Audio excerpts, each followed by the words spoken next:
it's for the veterans. So ANDRII BIDNYI, Minister of Youth and Sports in Ukraine, OKSANA SYROID, who is the officer from Khartiia, teacher of Kyiv School of Economy, and also former MP ANDRII ZELINSKYI,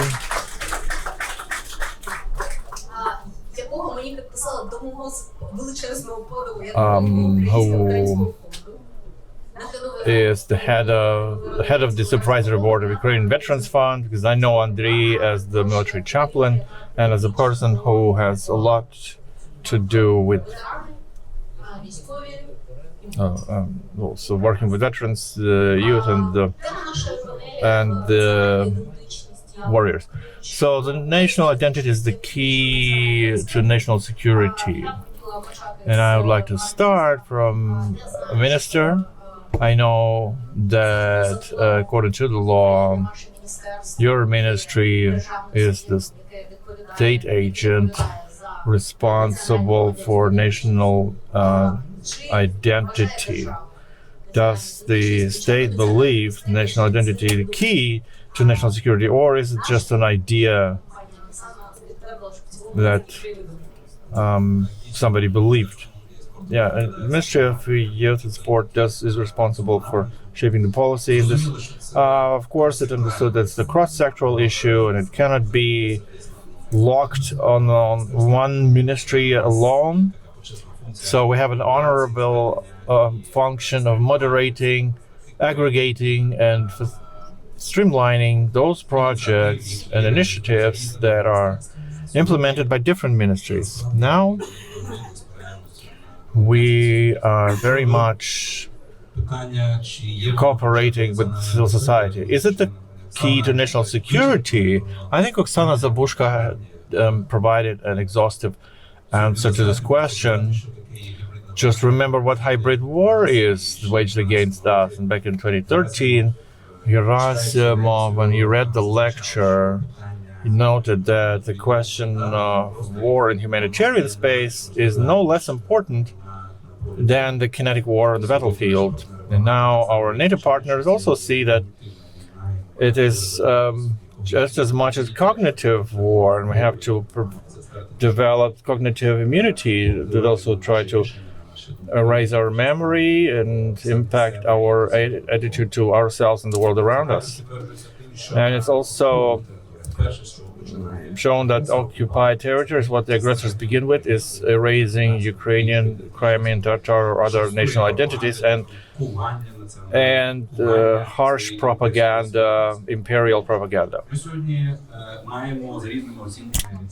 Today we have 7 to 10 million of Ukrainians who left Ukraine to go abroad, according to different assessments, and we need these people for Ukrainian economy, for Ukrainian culture. It's a matter of survival, it's a matter of identity, and the question arises where they will associate themselves with Ukraine and whether they will think of themselves as Ukrainians, as the central element of Ukraine, and it will define whether they will come back. So that's why the Intergovernmental Council on National Identity includes the Secretary of the National Security and Defense Council, because it's a very important topic from that point of view, and it has to be treated as a priority. What are the key tasks for this year and the next year for the ministry and the state overall? The state absolutely has some policy tools, some instruments, maybe something else, and the civil society keeps emphasizing that the main task of the state is to communicate. It's a never-ending narrative. So what are the goals for the next year? That's true. We have a recent law which, in our opinion, already requires some changes to it. We are happy that we can rely on our civil society. Identity is surely something that we have to forge. There's demand and the need has to come from the society itself. But I agree that the state has to give the frame and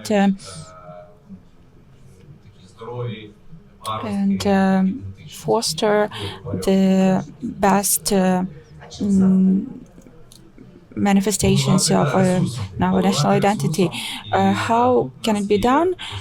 With additional resources, and there are different areas we work in, and it's important that we have currently all the conditions for the civil society platform called IDEM, involving active representatives of civil society, experts, and it should serve as grounds for the strategic projects that we plan to implement through inter-agency coordination council and the government.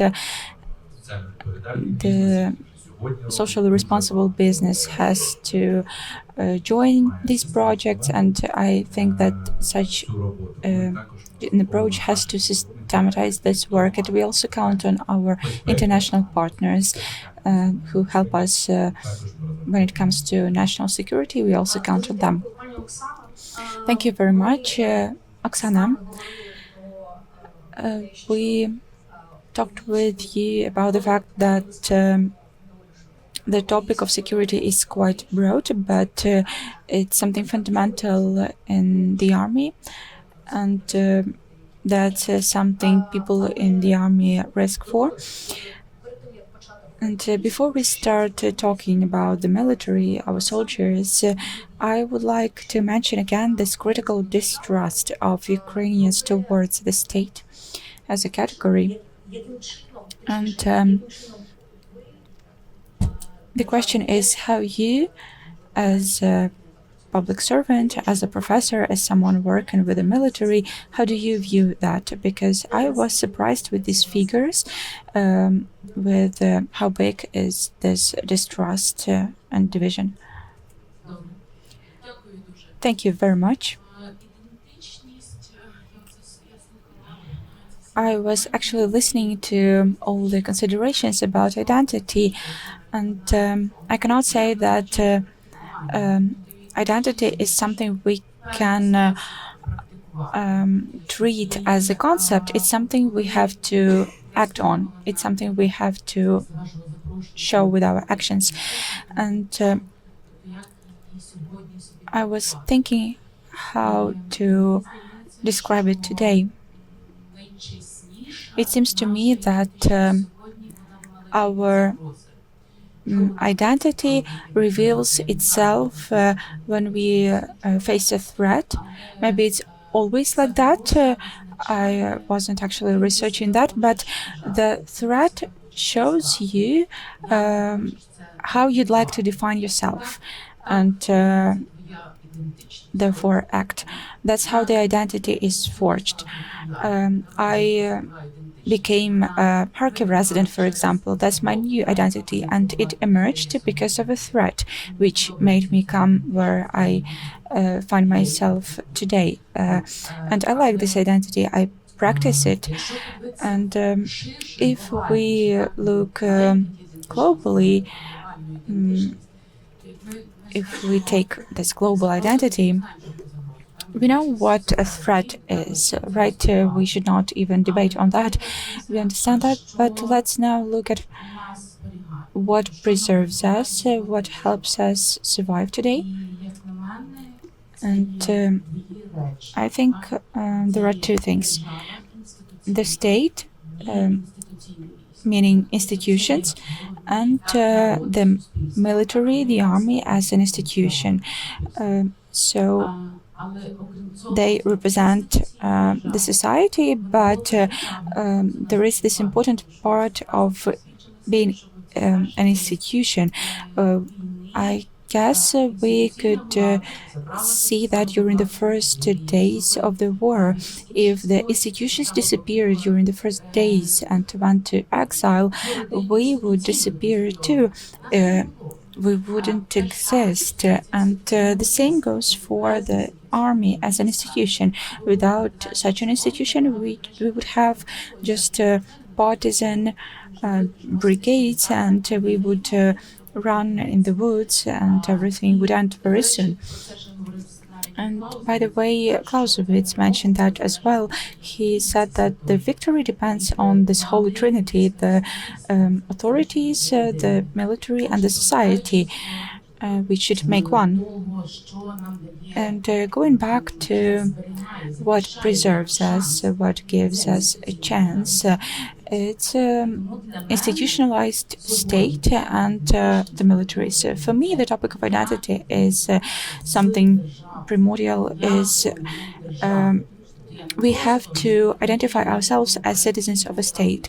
Not only we should say that we live in our country, we love our country. Of course, it's true, but it's not enough. We have to say, I love my state, and I act on it. Like paying taxes is practicing love towards the state. Joining the army is practicing love of the state. Cleaning the homes and the entries to our buildings is also a manifestation of love towards the state.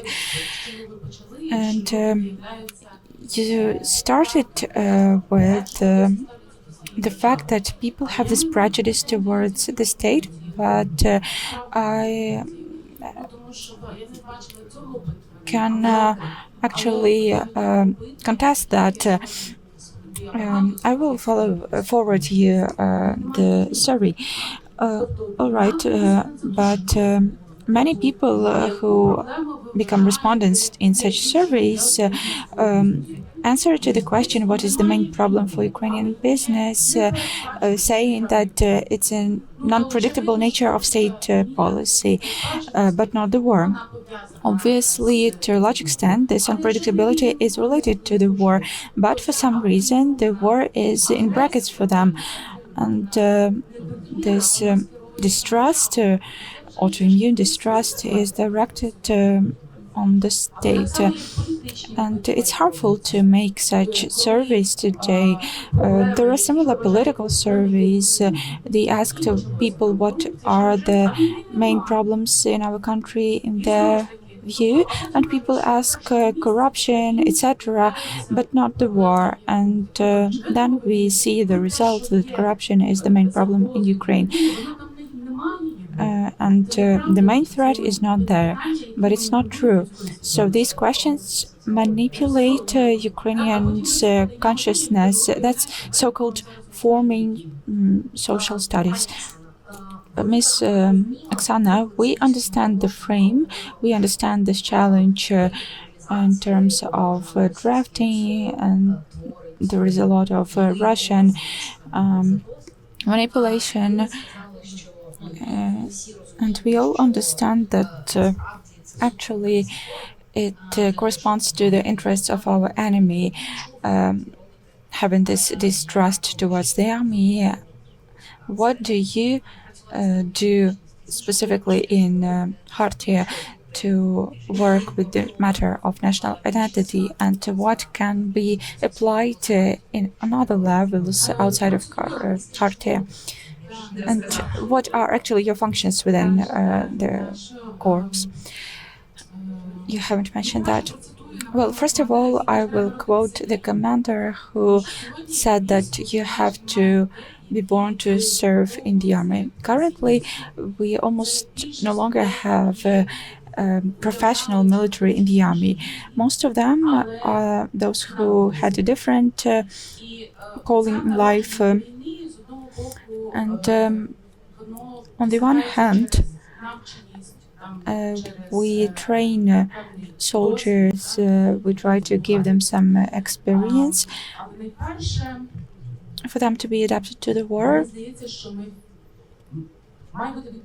But it seems to me there has to be acceptance. And this acceptance, well, it should not mandatory to become a military, to accept the war and yourself as a warrior. And a big threat comes from unacceptance of the fact that we live in war, and from using euphemisms instead of saying war directly, and asking questions when everything will end. We can stop hostilities, we can get a period of security, but finally we've come to understanding that as long as Russia exists, it will not change its duties. Should we become all warriors? Should it become part of our identity? Well, for me, this view on identity is comfortable, and the war is part of our life. Excuse me, no matter how scary it sounds, after the Second World War, which took a lot of people, the main slogan was God forbid to have a war. Hopefully we'll not have a war again. But if the humanity exists, wars emerge, and once we say that we have to defend itself, so we might achieve peace. So the good should be strong and in good physical shape. Yeah, I just saw before this panel discussion that we should look into the darkness, not being victims, but rather predators. And unfortunately, there is nothing romantic about a war. It's scary, it's awful, but if we look at it as predators, not as victims, you might understand what to do with that. And if you have this identity, if you understand what you are acting for, what you try to preserve, it acquires new meanings. And it's true that Russia makes a lot of efforts to accuse our state authorities to find someone who's guilty for Ukrainians to attack them. And some people are used to looking for those who are guilty. And we cannot eternally live in this state. We have to accept that we are afraid, we have to accept the fear, we have to get familiarized with it. Let's go back to Khartiia. What does it do? It trains. First of all, it fights. Since the first days of the full-scale war, it's been fighting. Now it's a corps, which includes different brigades performing military functions, in particular in Kharkiv region. And to perform these missions, Khartiia spends a lot of time training people, because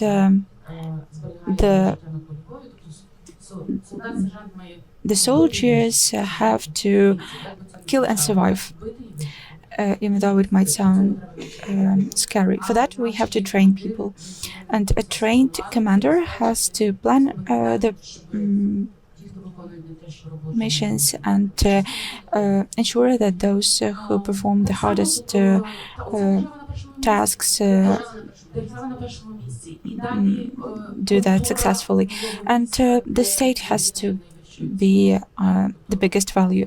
Yes, and there has to be a culture within the army. So state, human dignity, level of training, technologies should be the values. But we cannot have this culture of technologies, because people fight, first of all. When it comes to this patriotic upbringing, patriotic education, do you do anything for the young people? Maybe you have some ecosystem partners, because as far as I understand, if we systematically train young people to be patriots, it's good for them as well. It's a good time to work with young people because they are looking for possibilities to join these trends, because there is adrenaline, there is courage, there is brotherhood in this area. And Khartiia has been maintaining hubs in several cities, and we have quite interesting experience of working with centers for patriotic upbringing in Lviv. Lviv City Council has an education department. They contacted us and asked to provide some content into the defense of country training. And this training is actually good, but it lacks meaningful content. And it's easy actually to find someone who will ask you to use a weapon, but it's harder for the trainers to explain how to love the country, how to do that specifically. Of course, it has to be something cross-cutting, but there has to be a clear articulation of that, and we have to explain the threat stemming from Russia to the children. Up until now, we do not have in our curriculum clearly articulated information about Russia as a threat. Is it fixed somewhere in some state doctrines? I'm not sure, I might be mistaken, but it seems to me we don't have that yet. And we can help do that. No accusations here, we will come and do that. But we were trying to come to trainers and help them with some meaning in the curriculum they rely on. And we were working on the 10th grade students. Now we're working on the ones in their 11th year of studies, and we tried to do it something more tangible for children to be able to reflect on it. And so we trained the instructors. That's a lot of job, a lot of work. Will you observe from time to time how it works? We are in constant communication with them because beautiful children and instructors are in that environment, and I actually talk to them every week. And they give some feedback, they come with new requests, with new thoughts, they suggest to do something new together. So you're ready to share? Yeah, we are ready to give everything. Thank you very much. Thank you, Oksana. ANDRII, over to you. I attended Aspen Forum and I was listening to you talking there. You said that there is no future, but there are future consequences of today's decisions. Tomorrow's consequences of today's decisions. What do we as a state, as business, have to do today not to be sorry for the consequences that will come tomorrow? We'd like to understand whether there are some clear priorities right now. Decisions are not enough. Actions are important. Would you like to take my mic? Just any mic that will be on and working.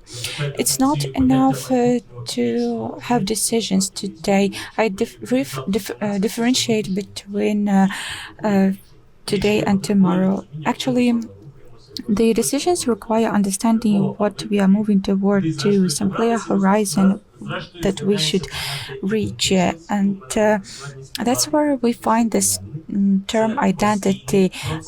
It's hard for me to treat it as a noun. It is a process, in my view. It's a process of interaction with the challenges of time and space. And we are currently in the context of security. We are talking about identity. In the context of security, we can reduce security into two main functions. First is regenerating the capacities for the state and the individuals. We have to renew what we already have. So talking about national identity, we have to stay in this process of creation of nation. And the second important function is adapting. And it means that we have to interact with the state to keep developing. So regeneration and adaptation as two main functions require resources. It's right to mention institutions and resources, but there are other elements such as norms and ideas. So we have to understand why we need resources and how we need to invest them into culture and into security. In other words, identity is a process, and Ms. Oksana mentioned fight, and of course it's the process of ensuring our own existence. And unity, that's a mechanics that Ms. Oksana also mentioned. Over centuries, we were trying to develop certain mechanisms and certain immunity that helped us in times of existential threats consolidate our efforts and achieve next levels. So we already have this nature. We often use this term of software. And Ms. Oksana already mentioned state, but it's not enough. We have to describe the state. We need to have this language, the right language to use about the state and the military. Because any institution, the school, the military, are mechanisms of transformation of Ukrainian society. And we mentioned those who went abroad, but the rest of working-age society will be making solutions, taking decisions and acting on them. They will come back from the trenches, and they should understand that they will come back with this experience they acquired and integrated, and they have to be ready to analyze and take decisions. In view of that, you keep saying that identity is something which is eternally being born, and it's a never-ending process, and it's impossible to address this matter with a resolution of a government or in order of the president. Yes, I keep repeating that a human being is someone who lives on two levels, ontological and ideological. And the function of language is threefold. The language communicates the experience and constructs and deconstructs. So someone has to be responsible for the language, the discourse, the text. And we go back here to the classics. Why do we need a state if the state doesn't deal with that? It's obvious. It's the main mechanism of ensuring security of national community. The state has to ensure the security, and so it's very important. And as we are talking about security, we often only mention resources and institutions. MATVII mentioned the institutions and initiatives we have. But we need an idea now, in a very simple way to look at it. Not even a national idea, but any kind of idea. We mentioned Khartiia, and it's the first formal guide published, and they've inscribed this warrior's culture in the form of a text. We require language to ensure high-quality contact with reality. The state can regulate, but they cannot replace identity of human's life. So our experience has to become a language and a text, and then these texts have to acquire institutional support and protection. In other cabinets, we were discussing such words as terminology, as grand narrative or myth and doctrine. The question is, what out of these phenomena we have already, and what should appear, what we do not even see on the horizon? Well, it's not a question for me. There is TETIANA, NATALIIA here, and MATVII, who can comment on institutional initiatives as well. But to answer briefly, for me, this organic component is very important. That's what I'm asking about. For the state to regulate something, we need to have life. We often mention the state and nothing more. No, we need to have people, and the state has to protect people, humanity, and so on. But about myths, Ms. NATALIIA will participate in the following panel discussion. She will for sure tell you a lot about the grand narratives and myths, but we create myths today, and I just have to go back to what was discussed already. It's not right when we treat war as a myth but not a reality. War is actually our reality, and we should not overlook that. At some point, I tried to write a fairy tale, Cement's Stars, and it's an attempt to create a national myth, a fairy tale for adults. I tried to reflect national philosophy in this fairy tale.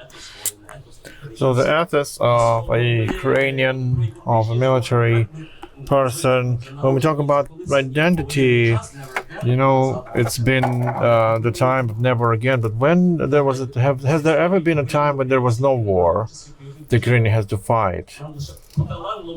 It's like only after the Second World War, for a little while, it was a short period where there was seemingly no war. So when KRYVDA says about the related work that realizes the personal freedom, and through that personal identity, he brings you three examples. A peasant who tills the land, because that requires resource. It talks about the priest who speaks of God, and the warrior. So KRYVDA says that these three paths, because the warrior is one of the archetypes of national mindset. It's always been here. It can express itself in business and culture and education, but the understanding of the willingness and skill to generate resources, to find the method, to get what they want, to get to their dream. It's about warrior mentality. So it's not about bullets all the time, because there are many things that hunt person, but there is a character trait of Ukrainian being that has basically unfolded as existential crisis. And as Nishan shows, there is a firmware, there's an operational system that we have. It's like mental genes, so to say, that help us whenever the warrior needs to wake up. And it should not lay dormant, but be present in culture and economy. And remember who we are, because if it's about identity, it's about who we are. Who we are is then also the question why we are. why we are here. It's a philosophical question. Not many people ask themselves why you're here. But we should, and it's about experience. Why are you having this experience here on Earth? What are you learning here? Because you're a very concrete person. There's no abstract Ukrainian. There's no abstract Ukraine. There's all of us here. We are facing existential challenges. Why? Because we're learning something out of this. So the question, why are we here, is something you have to own. Because, you know, sometimes the virus is to think that you are here as a random experience. And to own your experience, to own the world, means to understand why you're here. There is a certain learning experience that's going on. And for winning the war, meaning winning that mindset of a person who owns their freedom. So that's the meta history of Ukraine. So you need to be owner of your freedom. Okay, thank you so much. Since we are in the business forum, instead of a wrap up, I want you to all give a small message to businesses who are present here in terms of national identity as a key to security, what we as businesses have to do. Let's start with you, ANDRII. You have the microphone. A short intervention, maybe. It's been mentioned, you know, that we are here because somebody cared about this. There's no future, but there's consequences of what you do tomorrow or today. And that's also how you own your freedom. You can see that ownership later, but you have to give yourself a task. That's what you're owning. So the ownership is also ownership of the mission. So you're investing into Ukraine, understanding that it's about the future.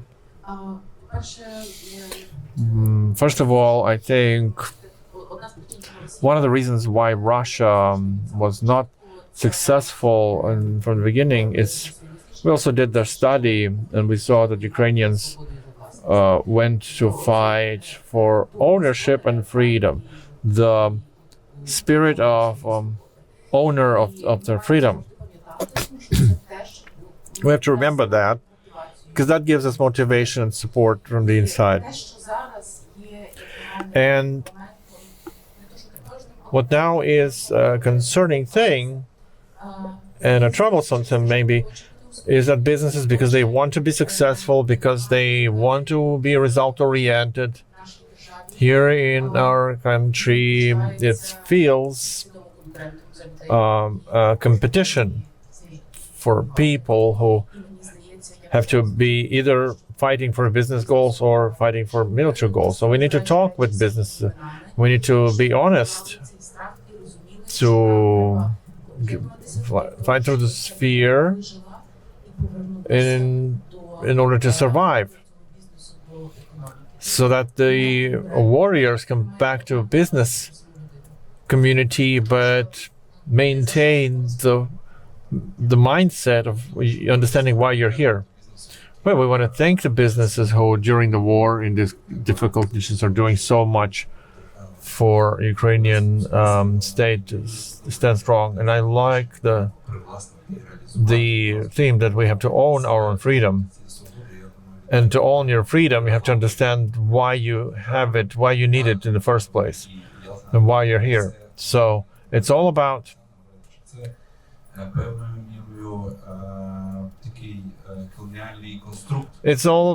fighting this colonial imperial construct, because imperial construct is somebody owns you, but to be an owner of yourself is to be something more important than an empire. So that's the winning spirit. Thank you. MATVII, BIDNYI, OKSANA, SYROID.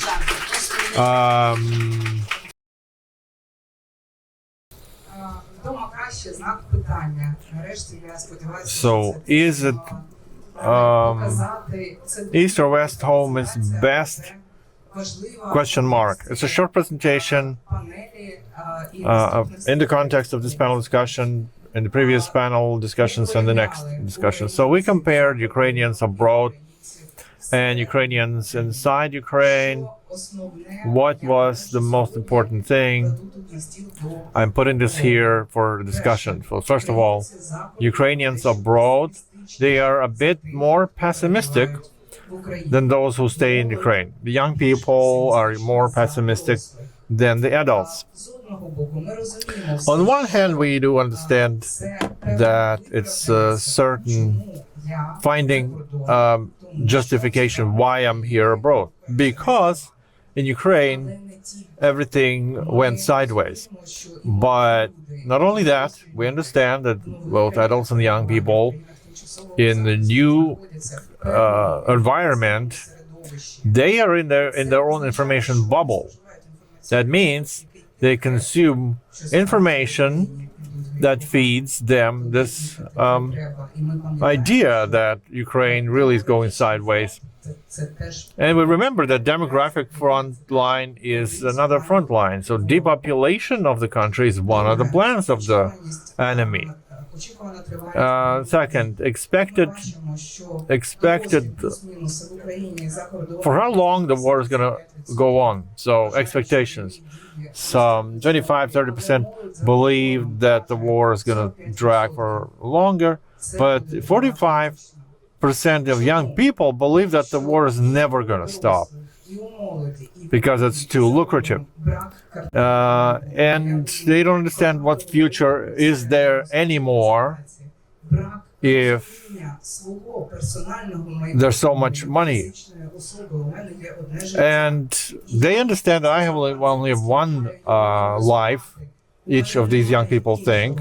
I have to invest it somewhere. I don't want to invest it into somebody's game of destruction. And so they vote with their time, their energy, and their communication. So about their plans of coming back to Ukraine. And the adults, 40%, would rather return, 22% would for sure return, 62% would not. 38 to 40% of those who would rather not return, 60 to 40. Oh, it's a sort of a balance. Sort of a parity, but with the young people, the discrepancy is even more serious. And I'm going to tell you later at 1640 how the young people abroad feel, when are they planning to return. And this chart, probability of return, it means nothing without understanding when. And nobody knows when. Nobody knows when are they planning to return. They would like to, but they don't know when is the time. So there is an emotional intent here, and there's a rational decision to be made. Emotional intent, I want to go back. Rational decision, not now, not tomorrow. When? I don't know. Because the war is not going to stop, they believe. So this is an internal conflict balancing between these two things. It's not even intent, it's active, it's action, staying or returning. And probability of returning to Ukraine, we see that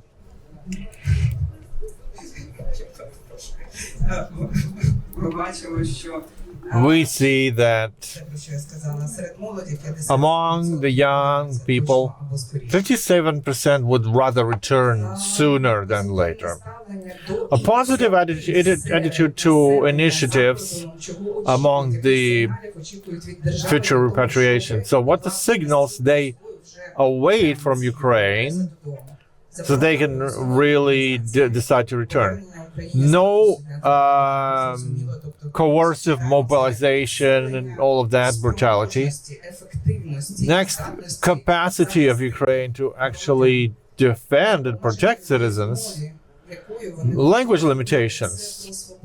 Freedom to speak whichever language they want. That's another signal they want. That's how people perceive. You need to talk to them that, you know, sometimes a language is a weapon, and you have to find who's using it. So they are outside of our information bubble, but they are in somebody else's information bubble.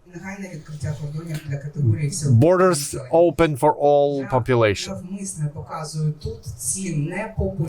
So I'm showing you something that maybe is not popular among you. I'm not publishing them because I know how sensitive people are to truth. But without knowing that sentiment, you will be in your eternal bubble of fiction. So the reasons that make people want to believe: family connections, the willingness to reunite with their family.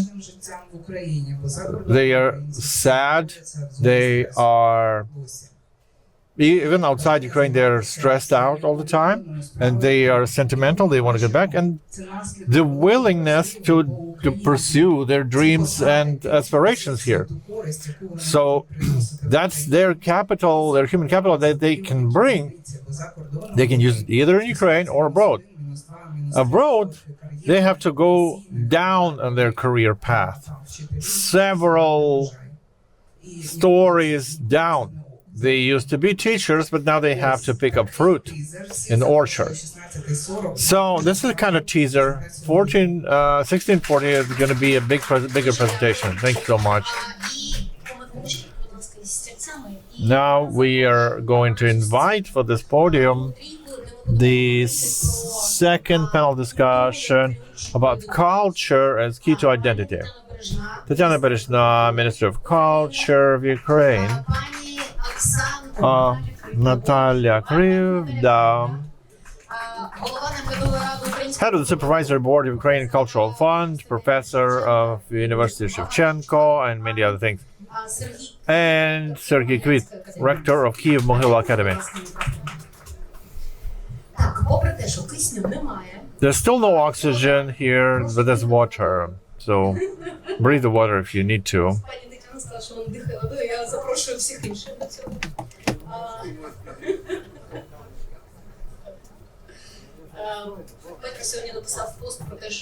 Lily Pecker said in the post that people who didn't read the history book and physics book don't know much, and chemistry and the Constitution.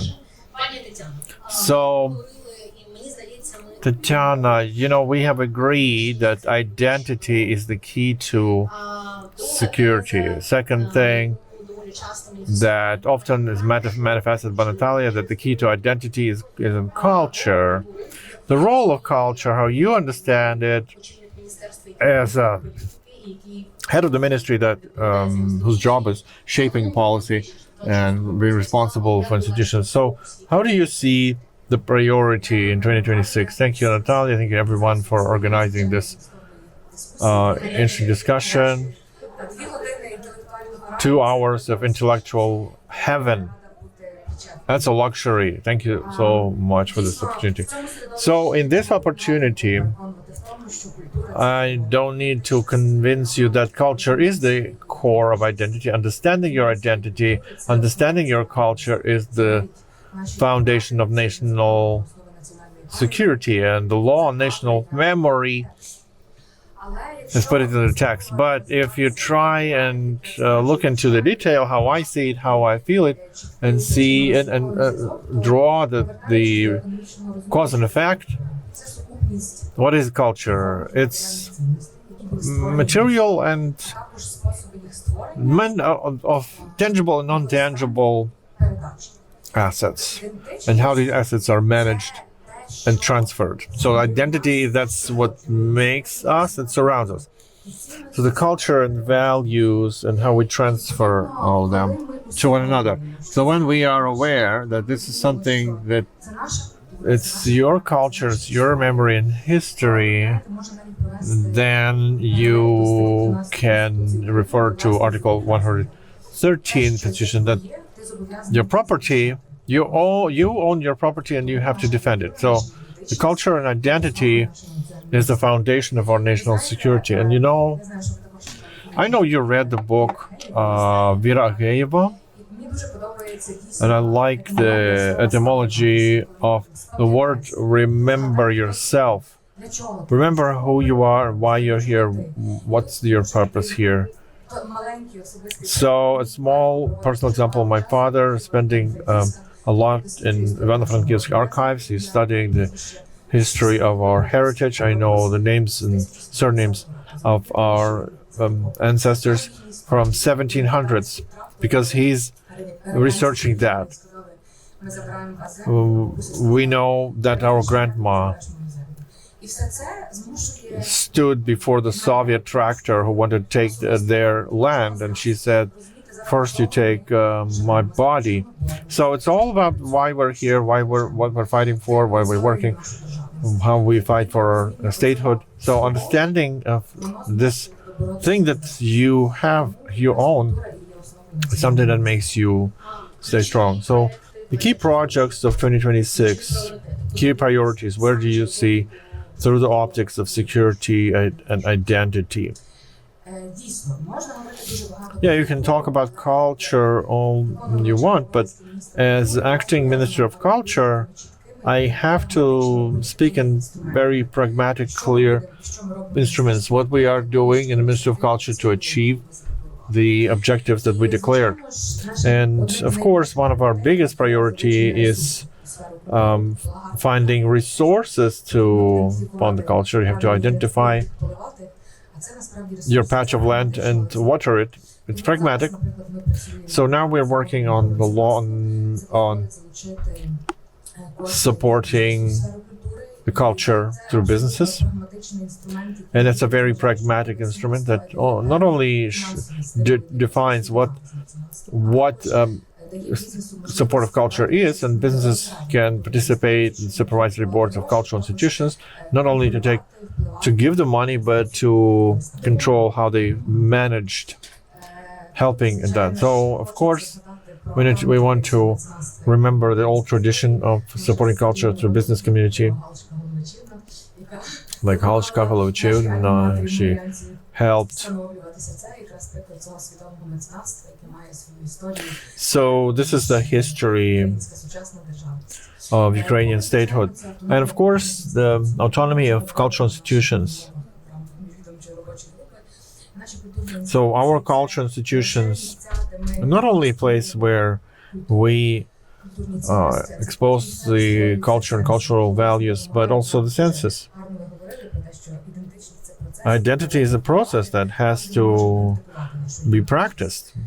We need places to practice our identity, communicating our culture through understandable and interesting and engaging forms. So autonomy of our theaters, museums, natural reserves, private-public partnership in the sphere.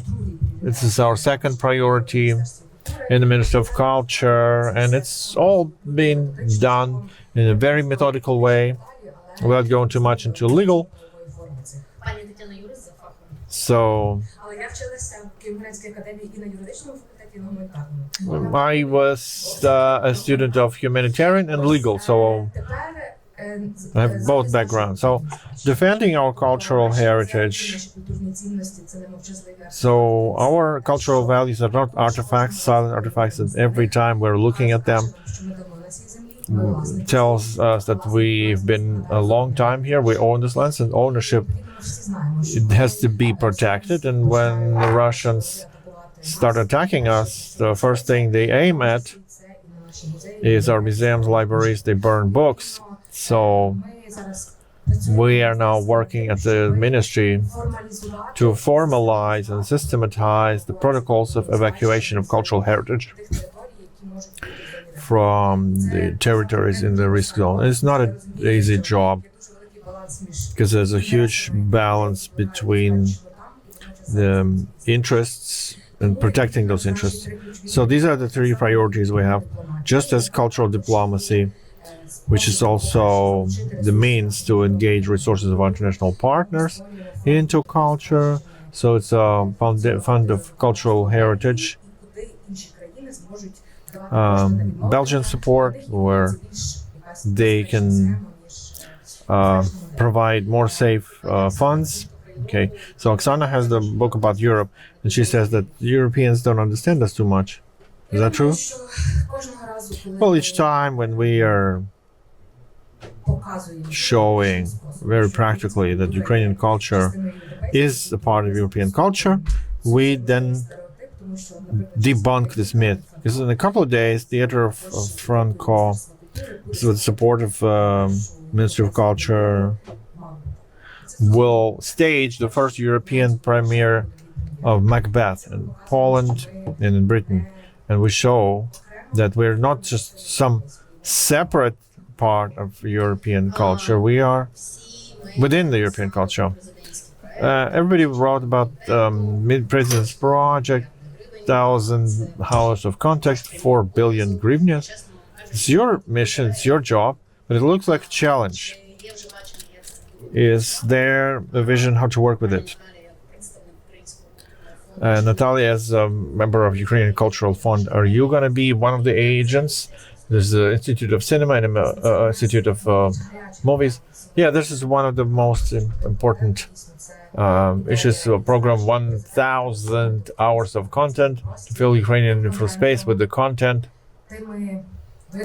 with the types of content that would help us be aware of who we are, Ukrainians, our history, who are expropriated heroes, why we're here and why we're going. It's not an easy task because we have a matrix of content that will distribute how we want to say and what we want to say through this content. So it's about narrative, what we want to say. So we already had the narrative. The Russians have the Russian world, Americans have American dream, the Scandinavians have Hugo, and Italians have Dolce Vita. What do we have as Ukrainians? And ANDRII, well, state doesn't have to create grand narrative, it has to nurture and create all the conditions so the society crystallizes.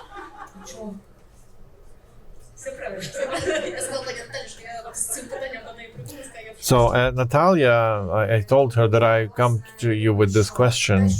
Don't be shocked. So, what we will be doing with this project is, other than creating the content, is not the state will be creating content. No, of course not. We have a lot of talented people who have a lot of things to say. What also important, we talked to the Ministry of Culture, to all the ministries in the Ukrainian Cultural Fund, and about proposals. What can you say that should be in the 1,000 hours of content? And we got very interesting responses. I'm not going to be talking about some pages of our history. So, like, State Tax Authority said that we have, for sure, we need the content about the culture of paying taxes. That's what Madam SYROID said. So, paying taxes is a way to love your nation. Labor service that we need the content that will not be discriminating mothers and pregnant women in the workplace, and nurture the narrative of parenthood. So content is being approved, but we had some very different ideas. And what we have to retain as we work with this project is transparency of who is participating in the project, who's going to be distributing the funds. It's a very practical question. I think it's going to be a very transparent procedure through pitching, through lending, and fully written rules and roles. The institutions will participate in implementing the project. And of course, on the output, we will have a transparent pitching, attended and participated by international partners who will be helping us to evaluate the value of the content, the valuability of the content in the context of world context. So you understand that it's not going to be without scandal. Well, if we understand why we're doing this, what we're defending, it's also part of our identity. Sure. So the idea is that it's a right idea to understand clear procedure, how it's going to happen. That gives us assurance that we will be able to deal with all these problems. So when we consult the sector and ask the sector, any organizations, what specifically the state has to do, they give us the key response to communicate. Everybody believes that there is no deficit of anything other than communication, proper communication. So, Natalia, we've approached the topic of senses and narratives. It's the most difficult because, we're trying to squeeze it into 1,200 symbols, but it's also about 1,000 flowers to bloom. How do you think the grant narrative, or something we call grant narrative, should emerge, and how to use it for businesses? Very practical things.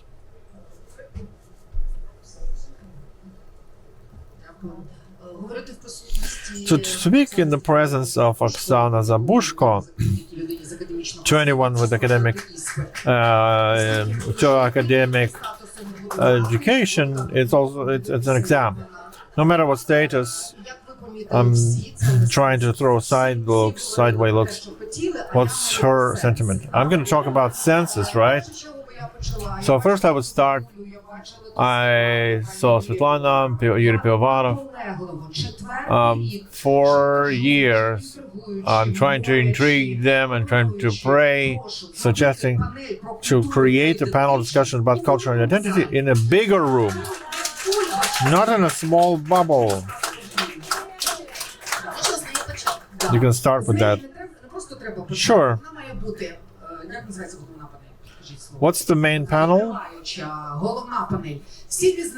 All the business people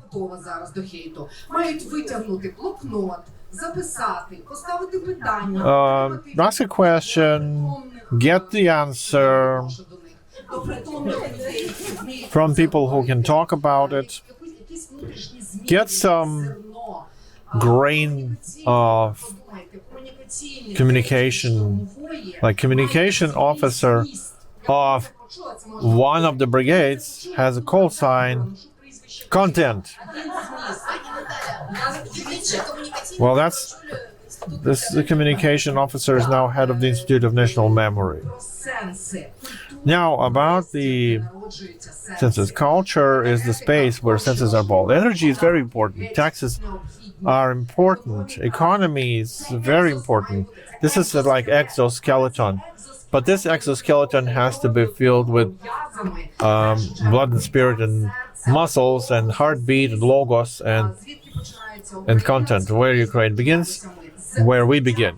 From military prowess and Sophia, wisdom. Lutsk, Kamenets-Podilsk fortress, Lutsk castle. This is where our raison d'être unfolds.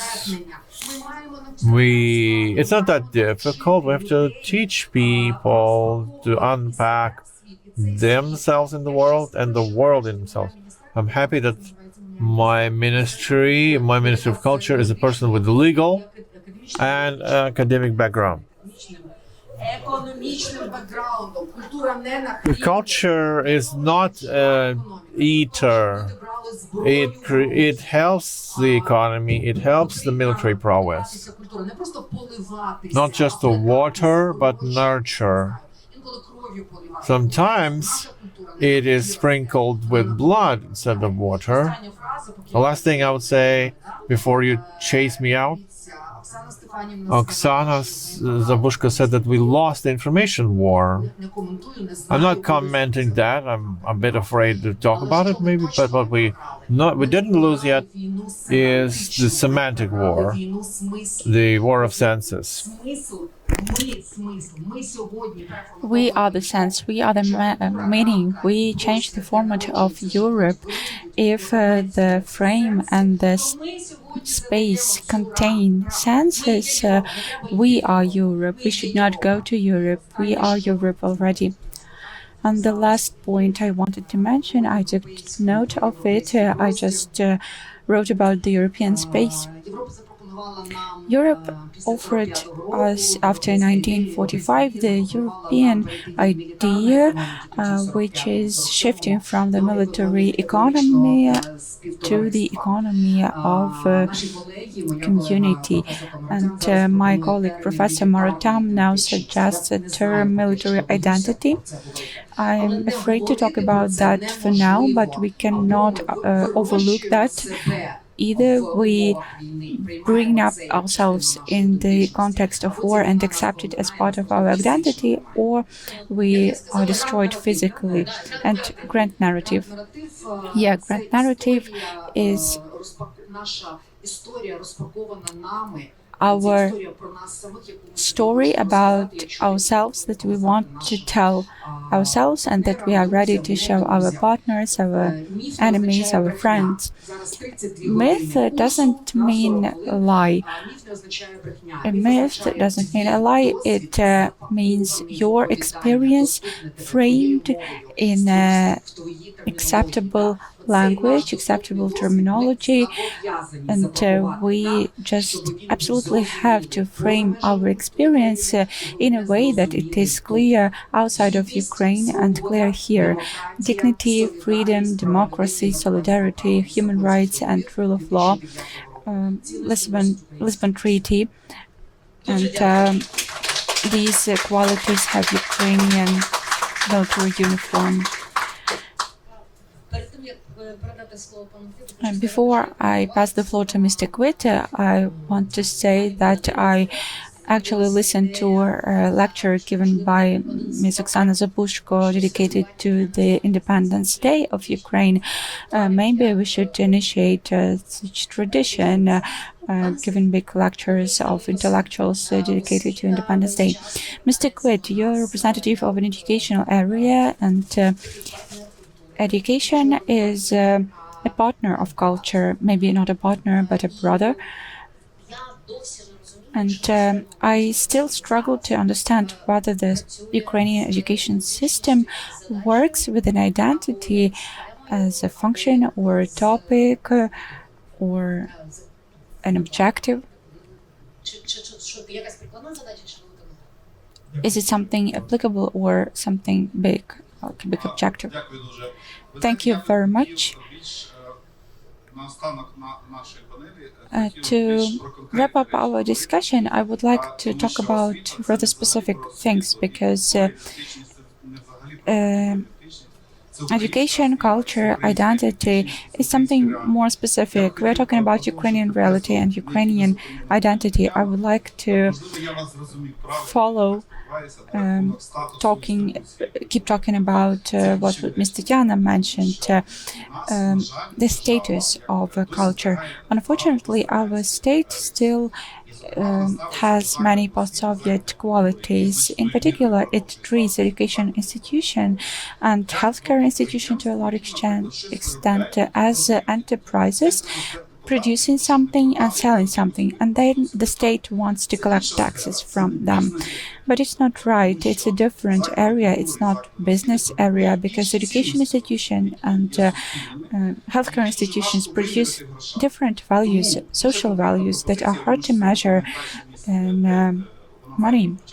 And I think we have to introduce a status of public non-profitable institution working in the interests of public good. That's something that has to be introduced in our legislation. In other words, if we say that universities are state-owned in Ukraine, the same as in Canada, we might be misled by this term public in the title, but actually a public university in Ukraine and a public university in Canada are completely different things, because our state tries to control life of universities in a very authoritarian way, and there are no opportunities and tools that educational institutions need. So in Ukraine, such institutions need to have the status of public non-profitable organizations that produce public good. And So that's a very specific thing I wanted to mention. Speaking about cultural identity, it's not about European phenomenon. We should not forget about that. We should accept what is Ukrainian. And national identity is very linked to political identity or the political culture. For example, Ukrainian society needs freedom of speech and freedom of choice. Russian society or Chinese society do not need freedom of speech. I do not know what are the reasons. It's a different topic. It can be studied, but a large part of Ukrainian society has this need. So this is a dramatic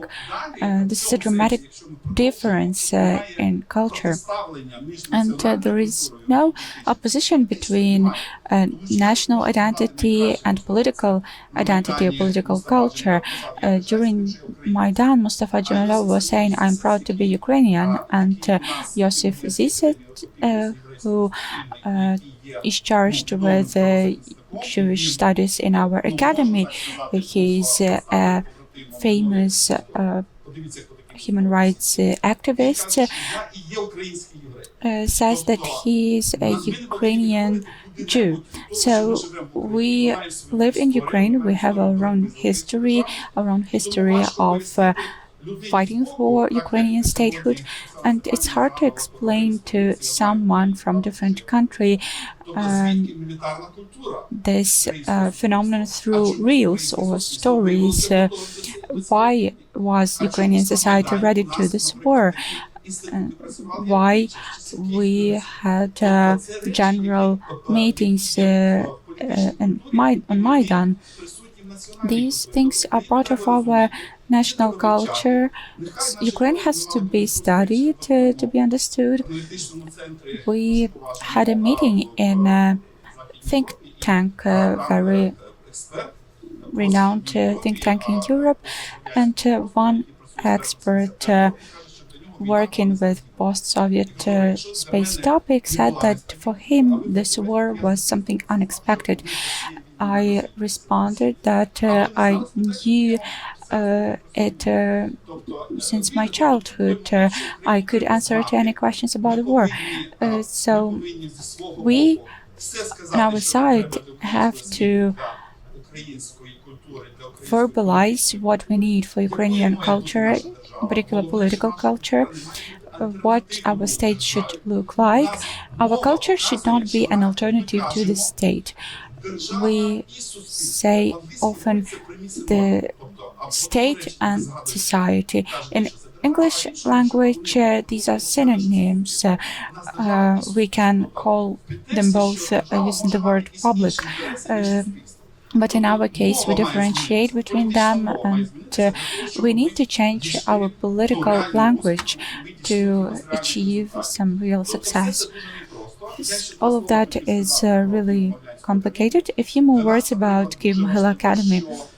For example, for us, it's essential that since 1991 and 1992, it has been a completely Ukrainian-speaking education institution.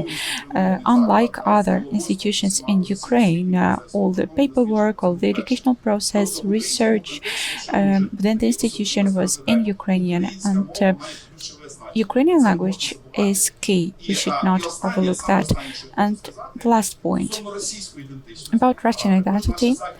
Our Western colleagues do not fully understand the real situation. They say that we have a big Russian community. They can protest. But in my view, we virtually do not have people with Russian identity in Ukraine. Why? Because Russians do not have their own history. I'm talking about Russian Empire, Russian state. They only have the history of an empire. That's a problem for us. If they had a separate story, it would be a different thing. They do not have their own territory. They have the territories, different territories of an empire. There was a time where I got to visit Northern Caucasus, Yakutia, and other areas. People with Russian passports live there, but they often do not like to call themselves Russians. So there is a lot of work ahead of us, and I think that independent states have to emerge on the territories of Russian Federation, states with democratic traditions, and Russians have to either change their political culture and establish their own state with their own territory, or otherwise they do not have any prospects at all. So either they are an empire or nothing. Yeah. One phrase about education. The new curricula of new Ukrainian school will integrate the concept of identity in all the humanitarian courses, and it is a result of a number of initiatives over the last years, and we will explain what is identity, that it is celebrated due to the sacrifices that were made. I would like to quote someone who said that there have to be two disciplines at school, history and defense studies. I would like to echo about private institutions. Actually, since March 2024, all the cultural institutions that were state-owned will have to be to change the kind of ownership. They will be non-profitable, as you say, and their main task will be not to gain profit, but create public good. So it will allow them to become stronger as institutions. So this reform is ongoing, and I think we will have the first results in 2026, 2027. The commercial code will be cancelled, and the healthcare and social area also will face similar reforms.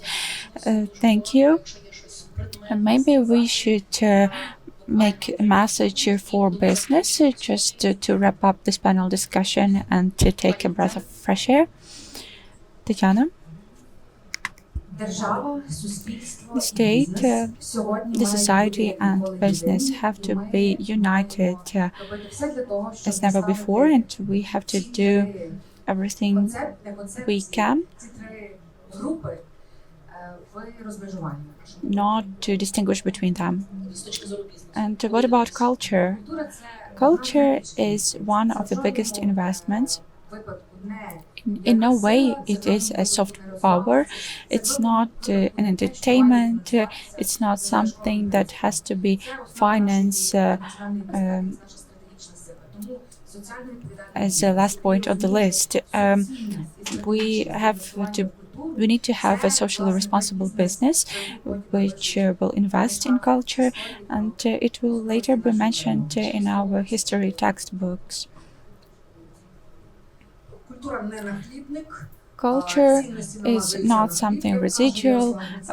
Values can be lived on. We can translate national values into corporate values and vice versa. By the way, I do not know whether there is a dialogue between national values and business. In my personal life, yes, I talk about that, and I think many people do that as well.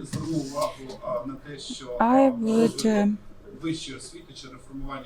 point out that reforming higher education institution is something which is relative to specific institutions. I mentioned the status of public non-profitable institution, and the same status has to be assigned to a private institution, because any educational initiative is launched for the public benefit, for public good. And we should regard educational area as something producing values that are hard to measure in money.